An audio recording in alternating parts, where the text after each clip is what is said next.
En el siglo XVI los españoles ejercían su poder militar y naval en 4 continentes, implantando su lengua y su cultura, su religión y sus modos de vida. Su enorme imperio despertaba las envidias y la codicia de los monarcas de toda Europa. Todos soñaban con hacerse a cualquier precio con un trozo de los ricos y bien gobernados territorios españoles.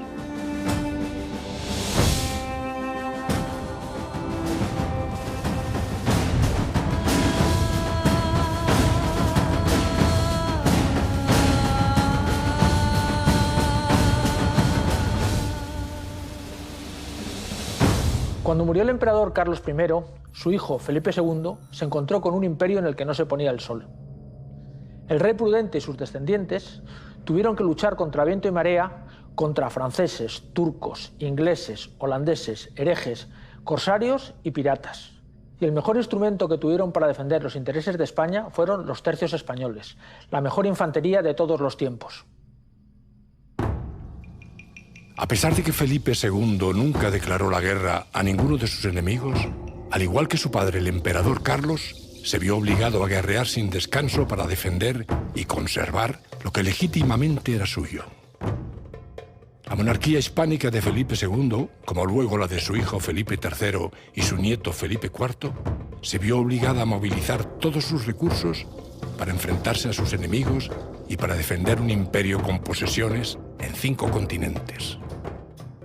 Resulta difícil entender cómo se llegó a poseer un imperio tan gigantesco. Es decir, yo siempre he pensado que era una empresa que prácticamente desde el primer momento, desde Felipe II, estaba por encima de las posibilidades reales de España. Carlos I y sus sucesores, los 3 Felipes, fueron reyes muy diferentes en su manera de gobernar. Mientras que Carlos I fue un rey viajero y batallador durante gran parte de su vida, su hijo Felipe II fue un administrador minucioso, amante de los papeles, de los informes bien hechos y de la burocracia, al que le gustaba gobernar personalmente su imperio desde la mesa de su despacho en el Escorial. Su hijo Felipe III fue un rey para algunos historiadores incapaz, como pensaba su propio padre, más preocupado por los placeres de la corte, el teatro, la pintura, la caza y los toros, que por gobernar, lo que le llevó a poner en manos de validos el gobierno del imperio. Validos como los duques de Lerma y Uceda, que ejercieron el poder en beneficio propio para enriquecerse, en lugar de velar por los intereses de la monarquía. Felipe IV heredó una España muy desgastada por las guerras continuas, con su tesoro exhausto, en época de malas cosechas y con una demografía incapaz de dotar de nuevos soldados a los tercios. Felipe IV también entregó la responsabilidad de gobernar a un valido, al conde duque de Olivares, personaje muy distinto de los validos de su padre.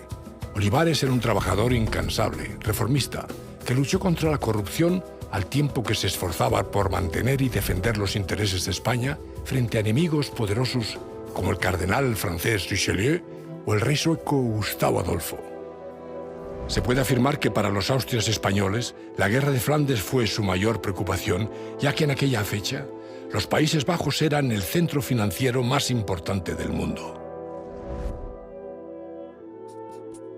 Tenga vuestra majestad por el negocio más importante de su monarquía, el hacerse rey de España. Quiero decir, señor, que no se contente vuestra majestad con ser rey de Portugal, de Aragón, de Valencia, conde de Barcelona, sino que trabaje y piense con consejo mudado y secreto por reducir estos reinos de que se compone España al estilo y leyes de Castilla, sin ninguna diferencia, que si vuestra majestad lo alcanza, será el príncipe más poderoso del mundo. Siempre que España ha tenido que enfrentarse a problemas verdaderamente graves, ha recurrido al centralismo. Durante las guerras de Flandes, el conde duque de Olivares propuso la unión de armas y Felipe V, el primero de los Borbones, después de la terrible guerra de sucesión, implantó los decretos de nueva planta. Cuando a España le han ido bien las cosas, siempre ha sido gracias a la toma de medidas centralistas. De todas las reformas de Olivares, brilla con luz propia su proyecto de unión de armas de 1626, ley por la que todos los reinos, estados y señoríos de la monarquía hispánica tenían que contribuir en hombres y en dinero a su defensa, en proporción a su población y a su riqueza. El conde-duque pretendía así hacer frente a las obligaciones militares que la monarquía hispánica se veía obligada a realizar en su guerra en Europa. La unión de armas es cuando el rey Felipe IV, o más bien el conde-duque de Olivares, dicen: señores, aquí estamos acosados por todas partes, Castilla está exsangue, hay que contribuir. Y Aragón se negó. Y la unión de armas es que todas las Españas contribuyeran al esfuerzo de guerra. Pero no porque antes era sobre todo Castilla que pagaba la pasta, el dinero y la sangre. A la muerte de Felipe IV, España ya no era la invencible potencia del siglo XVI, pero era una de las naciones más poderosas de Europa.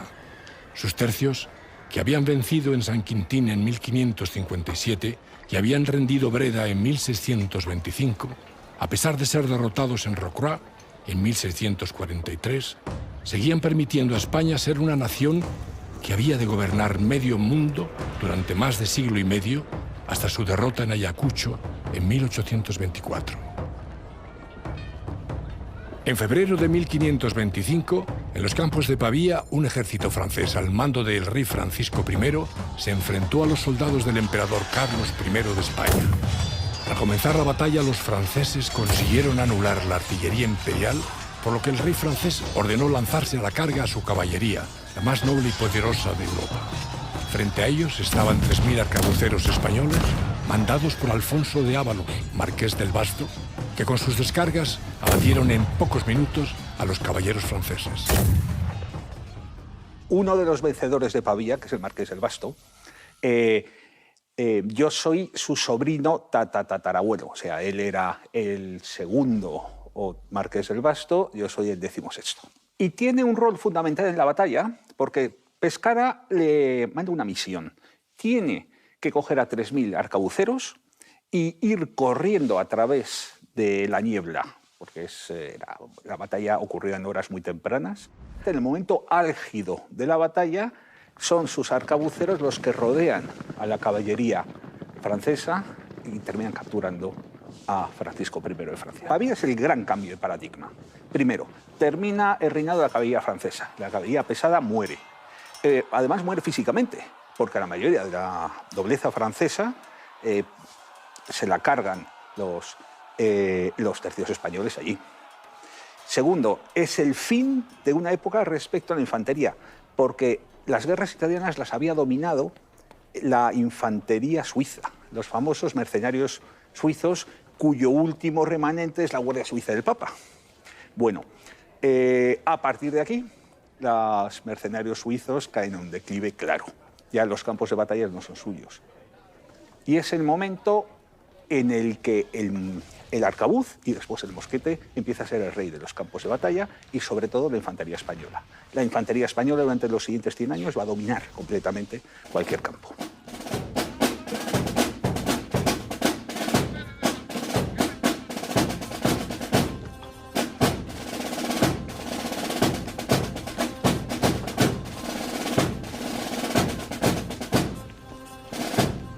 La historia militar del mundo acababa de cambiar.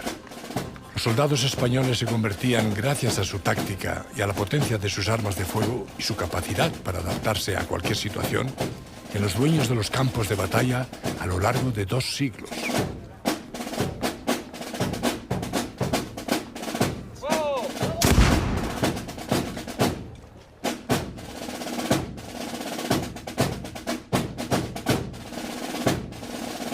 El tercio era la unidad fundamental de la infantería española durante la Casa de Austria.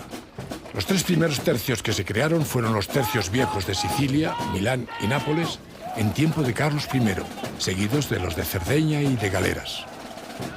Estos tercios estaban formados por soldados profesionales, muchos de ellos veteranos de mucha experiencia, dedicados en cuerpo y alma al servicio de las armas.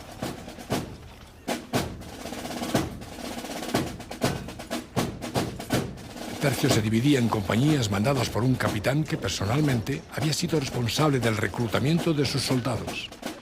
Los capitanes recibían una real cédula para poder reclutar directamente a sus hombres por pueblos y villas.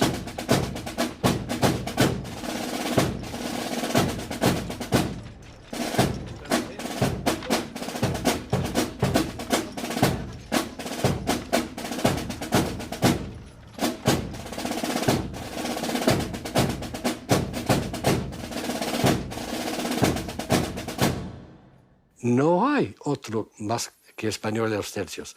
La palabra tercio es un pleonasmo decir un tercio español. Un tercio es español. No puedo tener más infantes que españoles. Si hay italianos, son regimientos. Si hay balones, son regimientos. Si hay alemanas, altos, bajos, son regimientos. Únicamente la infantería española son tercios. Clarísimo. No hay ningún tipo de duda.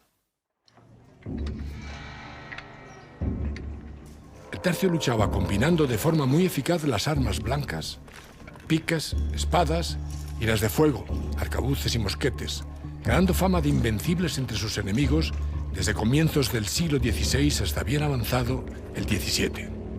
Los que portaban armas de fuego se dividían en mosqueteros con armas de 7 a 12 kilos tan pesadas que necesitaban una horquilla en la que apoyarse, y arcabuceros con armas más ligeras de unos 5 kilos que se podían disparar desde el hombro sin horquilla.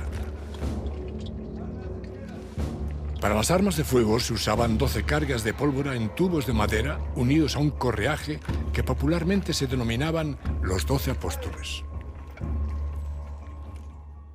El arcabuz, evidentemente, no fue una invención española, pero los españoles fuimos los primeros que nos dimos cuenta de la potencialidad del arcabuz, de su letalidad, de su eficacia, y entonces se adoptó por los ejércitos de forma tan masiva que llegó a haber verdaderos problemas para encontrar soldados dispuestos a servir como piqueros, porque todos querían servir como arcabuceros.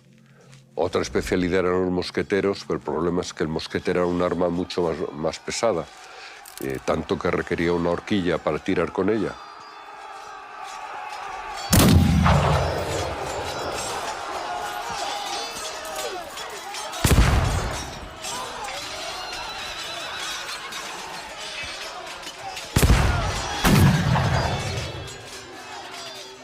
El duque de Alba decidió introducir los mosquetes en los tercios en 1567. Antes solo servían en la defensa de plazas amuralladas, en especial en los presidios de Berbería en el norte de África. La potencia de fuego de un tercio se hizo enorme. Los piqueros se distribuían en picas armadas que portaban los capitanes y los soldados más veteranos, los guzmanes, que siempre ocupaban las primeras filas y llevaban más protección: casco, peto y falderas de metal, seguidos de las picas secas que formaban las segundas filas del cuadro, que llevaban poca protección y eran los soldados con menor experiencia en combate. Normalmente lo iba mandando el sargento mayor, más que el maestre de campo, que el maestre de campo estaba más a ver qué ocurría y las órdenes que recibía. El sargento mayor iba levantado a caballo y llevaba los tambores a un lado y a otro. Silencio absoluto, nadie hablaba, ni se quejaba, ni los heridos. Y a golpe de tambor iba dando órdenes a los piqueros, a los mosqueteros, etcétera, etcétera. Era un arte, ¿eh? El mover las unidades militares en aquella época era un arte.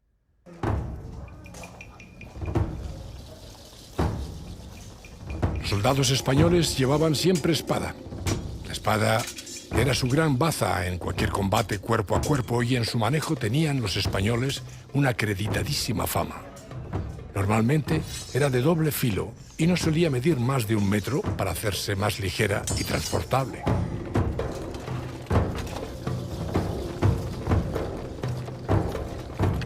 Cuando formaban para el combate, delante y a los flancos se situaban los arcabuceros y mosqueteros.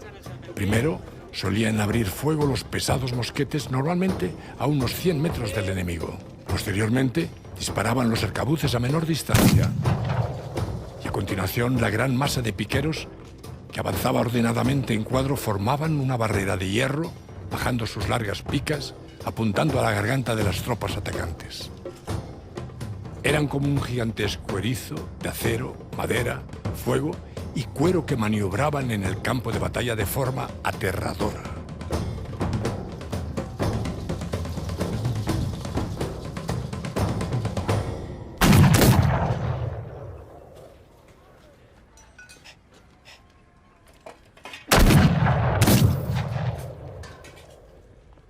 El escuadrón básicamente era un rectángulo o un cuadrado de hombres armados de picas que llevaban en el centro las banderas para mayor protección. Y en torno a esas picas se articulaban formaciones de tiradores, es decir, armados con mosquetes o con arcabuces, y entonces lo que era una combinación perfecta de las ventajas de los dos tipos de armas, es decir, la pica para dar seguridad a los tiradores mientras recargaban las armas y los tiradores para adelantarse, hostilizar al enemigo con su fuego y, en caso preciso, tanto de ataque de caballería como de una presión enemiga, se acogían al escuadrón. O sea, el escuadrón era simplemente una formación militar perfectamente equilibrada. El tercio formaba en batalla en el llamado escuadrón de picas, bosques de lanzas que impedían a la caballería e infantería enemiga romper la línea de batalla del tercio. La doctrina de la época establecía oponer picas a caballos, enfrentar la arcabucería y mosqueteros a los piqueros y lanzar caballería sobre los arcabuceros enemigos, ya que estos, una vez efectuado el primer disparo, eran muy vulnerables hasta que cargaban otra vez el arma. El escuadrón exigía soldados profesionales, valientes, capaces de aguantar las cargas y el fuego del enemigo sin perder la formación, cubriendo sus bajas, a tiempo que con capacidad para maniobrar con precisión a las órdenes de sus jefes y lanzarse sobre cualquier enemigo sin titubeos. Españoles e italianos eran los mejores soldados que cualquier rey pudo nunca reclutar. Generales no españoles de la monarquía hispánica, como creía yo, Spínola, Farnesio, reconocían que el verdadero corazón, el nervio, como se decía entonces, de los ejércitos de la monarquía hispánica eran los tercios de infantería española, que a lo mejor eran un 15, un 20% del total del ejército, ¿no? Pero en ellos verdaderamente residía la potencia del ejército.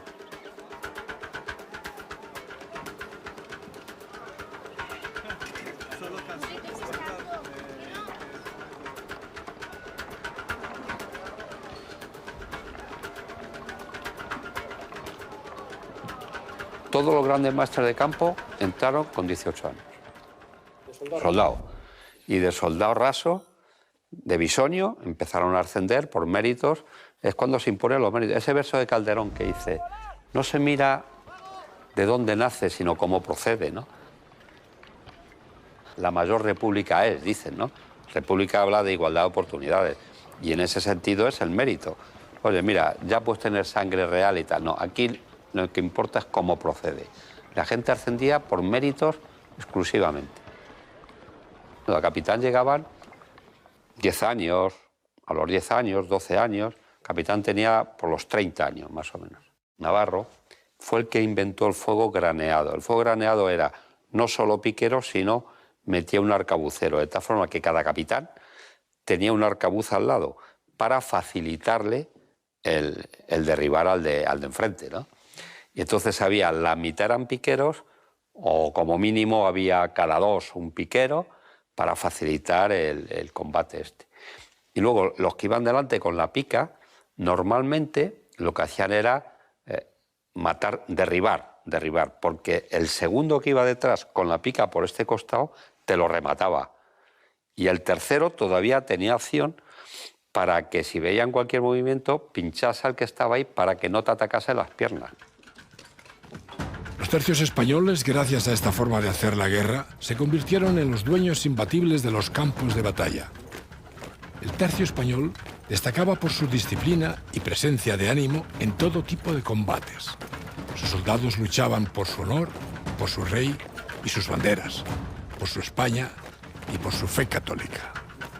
Había Dios, el rey y la nación. todo cimentado por mi propia honra. Es decir, que sirvo a la nación sirviendo al rey, lo debo, es mi honra, y sirvo a Dios. Y a la Iglesia, a la Santa Iglesia Católica, Apostólica y Romana.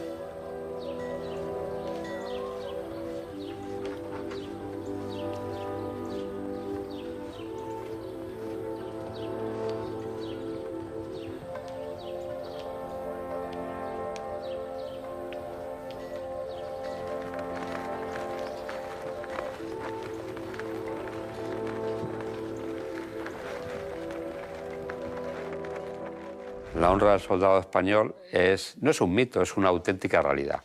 Ellos era su principal bagaje.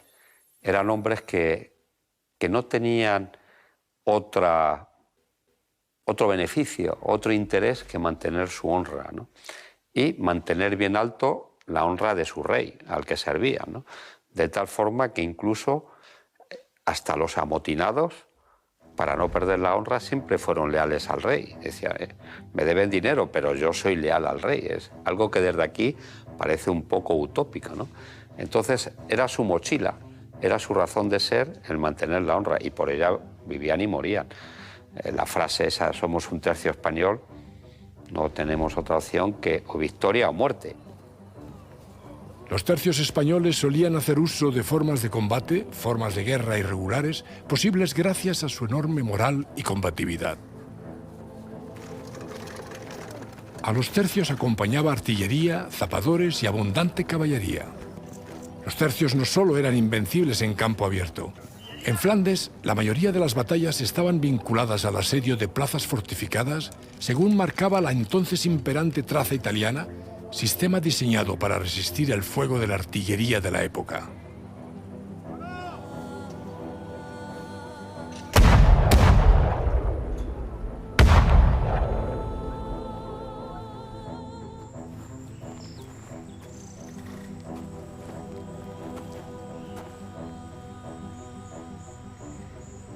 Si se trataba de un asedio, los tercios realizaban obras de atrincheramiento, túneles y todo tipo de construcciones para rodear la plaza y aproximar los cañones y minas a los muros hasta derribarlos, y así facilitar el asalto por la infantería.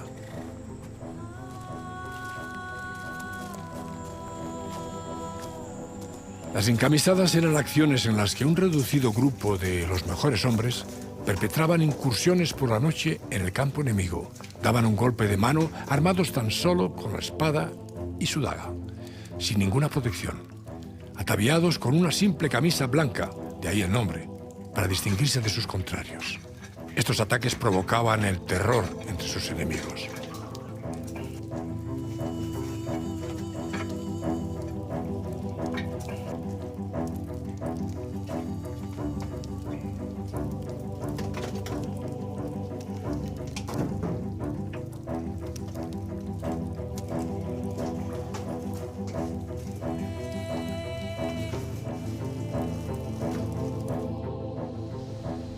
Los tercios en sus años de vida combatieron en toda Europa continental y en el Mediterráneo, en Orán, Bujía y Trípoli. E incluso se pensó enviarles al lejano oriente para conquistar China. Sus victorias, que fueron más que sus derrotas, nos han dejado frases populares como «Esto es una bicoca», en referencia directa a la victoria militar de Bicoca en 1522, en la que 4.000 arcabuceros españoles barrieron del campo de batalla a 15.000 mercenarios suizos al servicio de Francia. Los tercios eran unidades permanentes. Cuando en la época lo normal era antes de cada campaña se reclutaba un ejército y cuando terminaba la campaña se disolvía, los tercios no, existían tanto en paz como en guerra. Eso quiere decir que creaban un espíritu de cuerpo, que era una escuela permanente de instrucción, etc. Pero dicho esto, la superioridad de la infantería española, que como digo era universalmente reconocida, yo creo que se basaba en dos factores, uno material y el otro moral. Material en el sentido de que era una organización para la época perfecta, era un equilibrio perfecto entre los tipos de armas que ya he mencionado. Y desde el punto de vista moral, bueno, la experiencia, o sea, esas victorias tipo, que diría yo, Pavía, San Quintín, Bicoca, dio a los soldados españoles un verdadero complejo de superioridad. En San Quintín, en la batalla de Nordlingen o en el terrible sitio de Breda, las armas de España se alzaron con la victoria y sus éxitos han quedado recogidos por los mejores pintores y escritores del siglo de oro español. El tema de Flandes es un tema que está presente en la literatura, sirve de Flandes de telón, de fondo, la política exterior. Les interesa mucho y están muy pendientes de si se gana una plaza, de si se pierde, si mandan a un general, si va un duque, un conde a destinados, si está el embajador. Están muy pendientes de los sucesos que ocurren allí. Hay un grupo de obras en las que Flandes, podríamos decir, es protagonista, sobre todo las guerras, y esto sobre todo se ve en el teatro.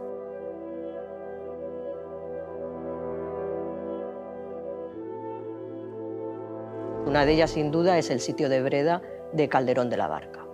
En el año 1625 se estrena esta obra de Calderón, se estrena una obra de Lope que no tiene que ver con Flandes, pero que tiene que ver también con otra de las grandes victorias del momento, que es la de la toma de la bahía de Todos los Santos en Brasil, que es el Brasil restituido. Y además son dos obras que se van a estrenar seguida una de otra, como digo, en el año 1625, y que lo que van a celebrar son las victorias y que se van a utilizar como obras de propaganda para la política bélica del conde duque de Olivares. Y además esas dos obras, curiosamente, tienen como reflejo dos grandes cuadros, que es el de Velázquez, el de las lanzas, y el de Maíno, de la bahía de los Santos, que parece ser que las dos van a formar parte del Salón de Reinos en el Palacio del Buen Retiro de Felipe IV, que era donde iban a recibir y que querían impresionar a aquellos embajadores extranjeros. Felipe II había heredado los Países Bajos de su padre, el emperador Carlos I, que había nacido en Gante. Los Países Bajos eran las posesiones más ricas de los reyes de España. Inicialmente se vieron azotados por la guerra como consecuencia de que las provincias del norte, los holandeses, adoptaron masivamente el calvinismo, fe religiosa prohibida por la Iglesia Católica y los reyes de España, a tiempo que se les exigía contribuir a las arcas del reino pagando impuestos, a lo que se negaron. Este conflicto, que aparentemente comenzó para lograr la libertad religiosa, pronto se transformó en una lucha por el poder y el control de una parte muy próspera de Europa occidental que enfrentó a España con holandeses, ingleses, franceses, suecos, príncipes alemanes, algunos cantones suizos y en algunos momentos hasta con la Casa de Saboya. Empezaba una guerra que se iba a prolongar a lo largo de casi un siglo. La guerra dio comienzo en 1568 y se prolongó hasta 1648, cuando las 7 provincias unidas, Holanda, en la paz en Münster, lograron el reconocimiento por España de su independencia, aunque España conservó las mayores y más ricas provincias de los Países Bajos.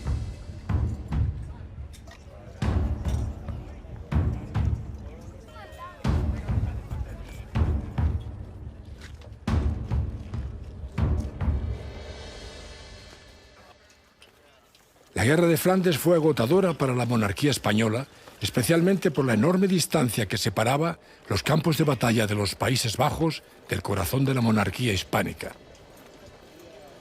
René Quatrefages ha dicho: el combate más importante que libró España fue contra la distancia. Richelieu afirmó ante su rey Luis XIII: no se puede dudar de que los españoles aspiran al dominio universal y que los únicos obstáculos que hasta ahora el presente han encontrado son las distancias entre sus dominios y su escasez de hombres. Problema al que unía su endémica falta de tesorería para financiar estas guerras.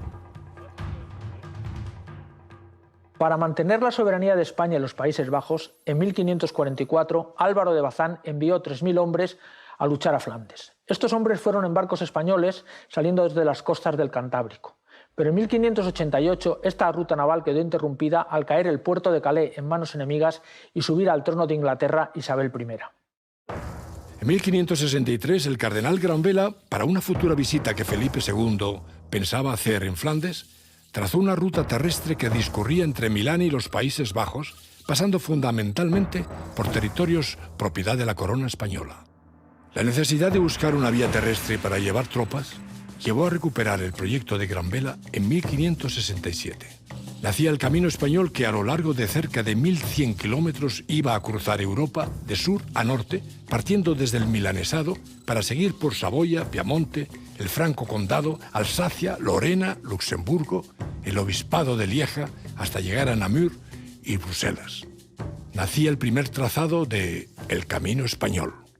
Es una hazaña porque se marcharon miles de soldados, de infantes, la primera vez, hace 450 años, casi 9.000. Pero había la cola, que casi doblaba. La caballería, los cazadores o zapadores, los asimileros, 500 asimilas, sí, pero hay los asimileros, los mozos, las mujeres, los niños, los vivanderos, los que cuidan los caballos, los que se calcula que se dobla casi el efectivo. La gente se da cuenta de lo que es atravesar los Alpes, aunque no fuera la primera vez, cada uno sabe de animal, Atravesar los Alpes, 15.000 personas, para dar de comer a todos, caballos, mulas y personas, en verano, en la primavera, pero en fin, no había nieve en el puerto del Montcenis, con un sistema logístico preparado, que nada faltó. No se lo puedo contar aquí, pero verdaderamente sí. Era una proeza logística, no solamente pensarlo, pero realizarla. Y todo pagado de contado, y en tabla, como se decía.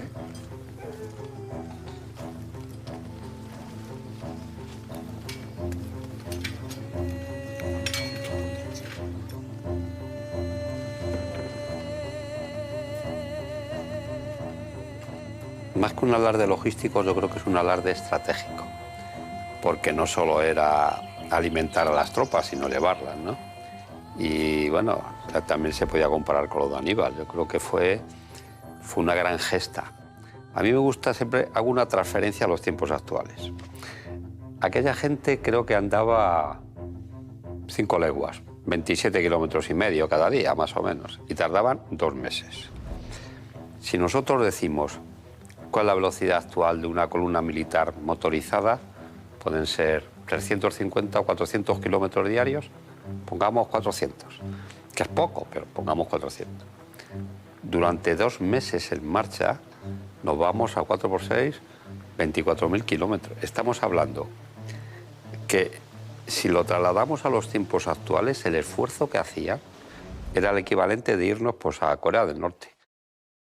En 1567 el duque de Alba, a sus 60 años, muy mal de salud, pero el mejor soldado de Europa, iniciaba la campaña que le llevaría a la gloria. Felipe II le ordenó terminar con la revuelta de las Provincias Unidas. La actitud de Carlos IX de Francia, presionado por sus súbditos hugonotes, la pérdida del control del Atlántico y del Canal de la Mancha, por causa de los piratas ingleses y los filibusteros holandeses y de los corsarios protestantes, obligó al ejército de Alba a emprender por primera vez por tierra la ruta que había de pasar a la historia como el Camino Español y del que ahora recordamos los 450 años de su nacimiento. Para que su tropa pudiese caminar rumbo a Flandes, Alba desarrolló una ingente actividad diplomática y organizativa.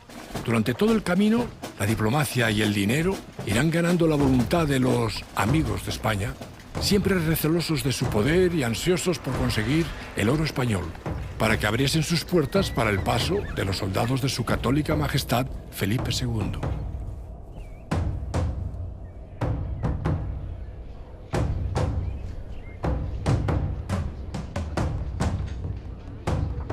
Junto al trabajo de los diplomáticos y los ducados generosamente repartidos, irán zapadores que acondicionarán los caminos, construirán puentes y marcarán vados y lugares donde dormir después de cada etapa militar en el largo camino que lleva al más duro campo de batalla de toda Europa.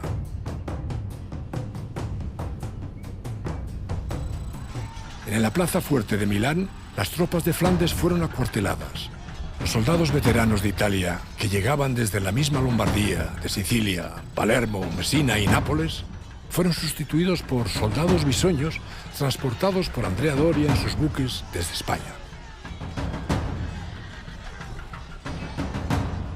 Los bisoños sustituirán a los veteranos de las guarniciones de los territorios españoles de Italia para que los veteranos pudieran ir a la Guerra del Norte. El abad y señor de Brantón, autor del libro Gentilezas y bravuconadas de los españoles, relata: cuando el duque de Alba pasó a Flandes, no quiso servirse de otra infantería que la española. Pero qué infantería. Una de las más excelentes que jamás se hayan puesto en campaña, porque eligió, entre todos, los tercios de Lombardía, de Nápoles, de Sicilia y de Cerdeña. Y con esta selección formó un cuerpo de hasta 10.000 soldados, magníficos y bien provistos, sin la menor tacha ni en las armas, ni en el alarde del vestuario, ni en la calidad y virtud de los hombres. Y tampoco en el abastecimiento de víveres o en las pagas, y hasta en sus cortesanas, que en su ornato parecían princesas.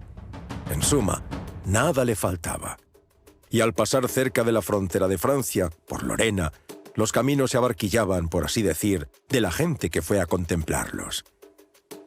Un testigo afirmó, al ver pasar a los soldados de Alba: iban arrogantes como príncipes, y tan opuestos que todos parecían capitanes.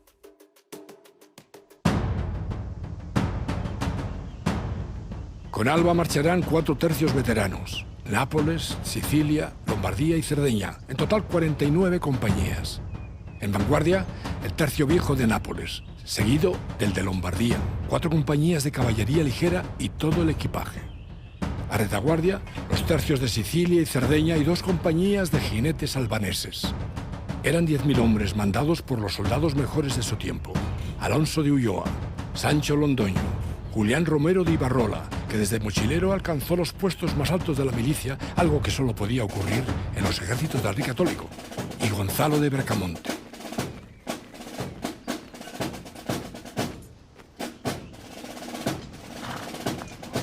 Alba llevará 4 carros por compañía, lo que hace un enorme tren de 150 carromatos con sus correspondientes animales de tiro, conductores e incluso por primera vez en la historia, los tercios llevaban un servicio sanitario con médicos y hospitales de campaña.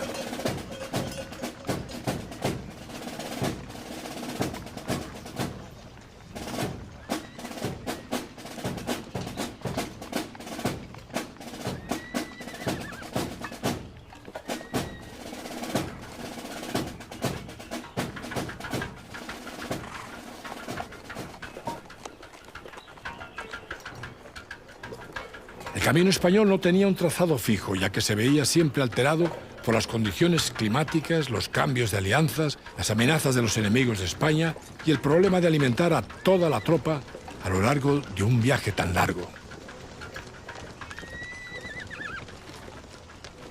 Los españoles marchaban con buena disciplina y a buen paso. Los 1.100 kilómetros del camino español los recorrerán en 48 días, aunque Alba, en su primer viaje, tardó 56, logrando López de Figueroa, en 1578, al mando de 5.000 hombres del tercio de Granada, curtidos veteranos, hacerlo en 32 días a pesar de ser pleno invierno. A estos imponentes ejércitos seguía una larga recua de civiles conocidos como la cola. ¿Qué era la cola? Era las familias. Lógicamente, los soldados se desplazaban en cola, carretas, 2, 4 ruedas, las familias. Un factor. Segundo factor importante, los siervos. Normalmente 2 tenían un mochilero, un siervo, etcétera, que le llevaba sus cosas, sus impedimentas. Tercera, los proveedores y todos aquellos que vivían a costa de ellos, ¿no? Que eran herradores, costureras, lavanderas, prostitutas, en fin, lo que era una sociedad en marcha que apoyaba a todo esto. Luego también se agregaban viajantes, porque, por ejemplo, cuando una unidad militar se movía por el camino español, aquel que fuese a hacer ese viaje, lógicamente, se ponía a la cola e iba seguro. No era lo mismo viajar solo con tu familia, expuesto a cualquier ataque de cualquier bandolero de la época o lo que sea, que ir protegido en una unidad militar, ¿no? Y luego los trenes del tercio, que eran los vivanderos, ¿no? Los que llevaban ya realmente las municiones, la impedimenta del tercio, etc. eran más que el tercio. Abastecer a tantos hombres, a una fuerza tan enorme en rápido movimiento, supuso uno de los éxitos logísticos que convierten al Camino Español en uno de los retos militares más importantes de su tiempo. La logística en aquellos tiempos la logística militar era muy simple. Lo que sí que había era una estructura del Estado importante, ¿no? ¿Cómo funcionó esto? Normalmente el gobernador del punto de salida, bien fuese Milán, si iban en dirección norte, o bien fuese Bruselas o Namur, si fuese en dirección sur, nombraba un comisario especial. Este señor le nombraban 8 o 10 meses antes. Se recorría el camino, iba haciendo un estudio detallado por dónde iban a ir y en función de eso iba viendo dónde iban a parar, etcétera, etcétera.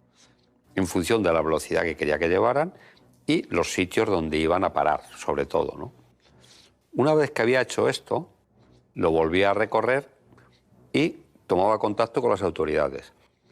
Las autoridades, sobre todo, le daban la información muy importante, no solo de las capacidades de mercado que les podían dar, ¿no?, sino también de carreteros. Las carretas en aquella época eran de rueda maciza, no eran de rueda de radio, se rompían mucho, no tenían protector de hierro.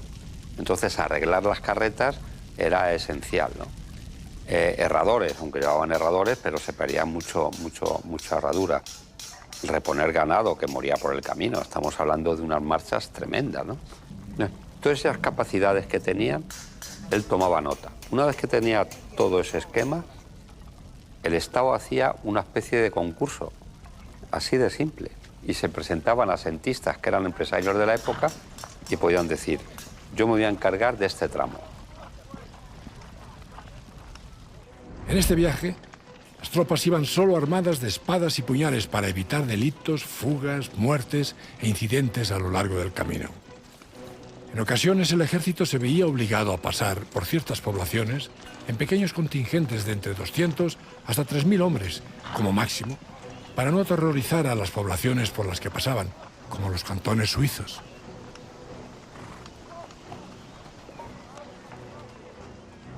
Diego García de Palacios dirá, cuando se hubiera de pasar por tierra de amigos, se vaya por los caminos reales y público, sin hacer daño, y que se pague todo lo que se tomare y gastare, porque de amigos no se conviertan y hagan enemigos, cosa que no siempre se conseguía. Los soldados vivían como podían, pobrecillos, ¿no? Porque había alojamientos. Los que iban por delante, los logistas o los empresarios, porque eran más empresarios que militares, contrataban los alojamientos que había, pero el alojamiento era a cubierto. Algo a cubierto y un catre, es decir, un establo con un catre, vale. Entonces, ¿cuántos se alojaban? Pues dependía la capacidad de cada pueblo, cada aldea, pero a lo mejor era un 15, un 20% aproximadamente, no más. Y lo pagaban, ¿eh? No lo pagaban mal, lo pagaban bien. Y el resto, pues ellos llevaban los típicos palos, lonetas, etcétera, y hacían las típicas cabañas, decían, ¿no? Chabolillas entre nosotros, ¿no? Aprovechando también un poco los carros, acolaban lonas, palos, etcétera, y dormían como podían.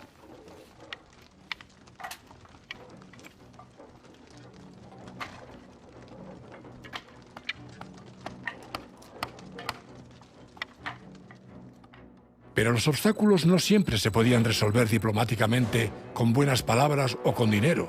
Pedro Enrique de Acevedo, conde de Fuentes, gobernador de Milán, en 1603, ante la amenaza que suponía la amistad de venecianos, franceses y grisones que amenazaban con cortar el camino español por el valle de Valtellina, paso obligado entre Lombardía y el Tirol, sin encomendarse ni a Dios ni al diablo, levantó en un tiempo récord el fuerte de Fuentes en una alta colina que aseguró el paso de los soldados españoles durante muchos años. En otras ocasiones hubo que abrir el camino por la fuerza, como hizo en 1633 el duque de Feria, forzando el paso por Lorena, venciendo a las tropas de Luis XIII de Francia. En 1634, el cardenal Infante recorrerá por última vez el camino español para hacerse cargo del gobierno de Flandes y derrotar a los suecos en la batalla de Nördlingen. En 1638, con la caída de la plaza imperial de Breisach, quedó definitivamente cortado el camino español, llegando a partir de 1643 los refuerzos por mar desde el Cantábrico hasta la pérdida en 1658 del puerto de Dunkerque, viaje que duraba 15 días.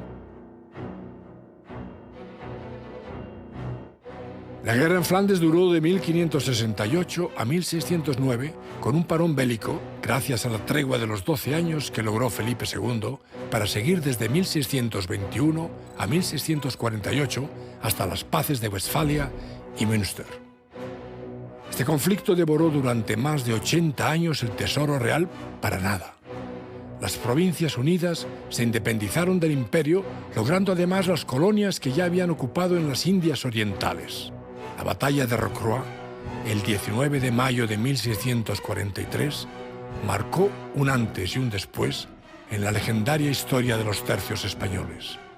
Fue una derrota parcial, en mitad de la Guerra de los 30 años, pero que rompió el mito de la invencibilidad de los españoles, aunque la derrota no fue tan abrumadora como la propaganda francesa ha hecho creer, dado que los tercios recuperaron otra vez Rocroi y siguieron igualmente combatiendo en Flandes durante la segunda mitad del siglo XVII. Hay que reconocer que Francia hizo una labor magnífica de propaganda y de publicidad, exagerando la importancia de Rocroi. O sea, en España, Rocroi no se vivió en su momento como una catástrofe irrecuperable. La prueba es que no lo fue.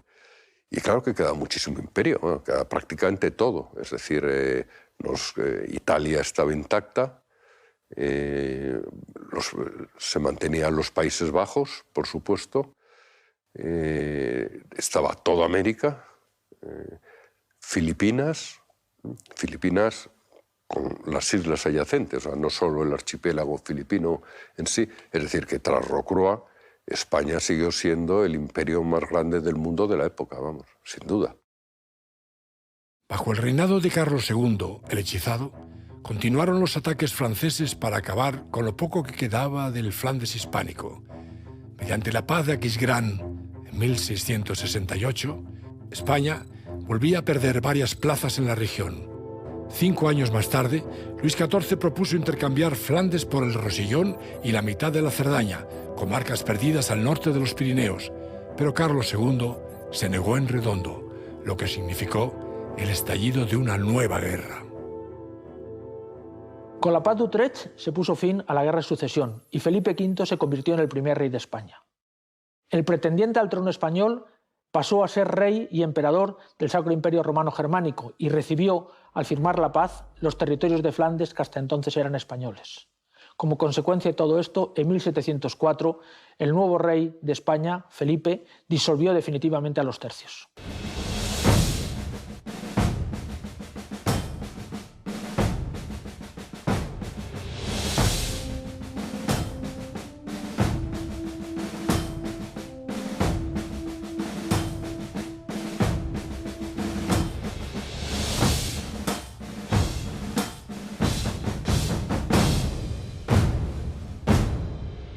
Dice el señor de Brantôme, vemos cómo los soldados españoles se han atribuido siempre la gloria de ser los mejores entre todas las naciones.